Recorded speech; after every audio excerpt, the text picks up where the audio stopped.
Sector economy के भी वहाँ पर नोट छोटे होने चाहिए।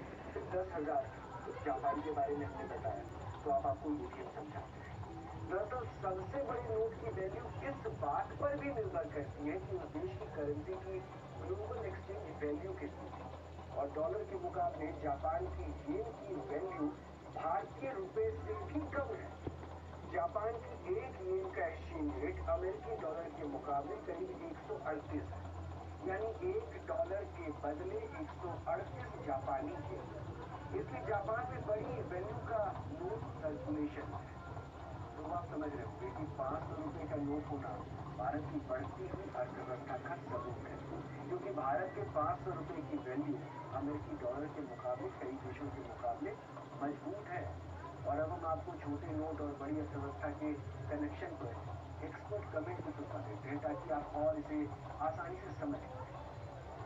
2000 की नोट एक विशिष्ट परिस्थिति में इशू की गई थी।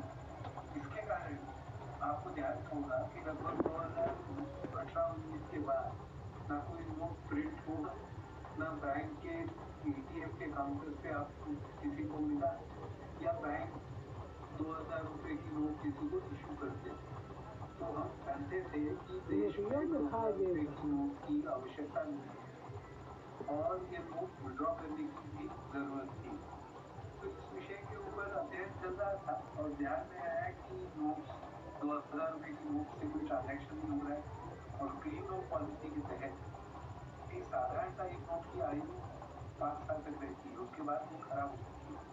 तो उसको भी विड्रॉ करना ये भी एक अपना पर्पस था और साथ साथ जो इस पर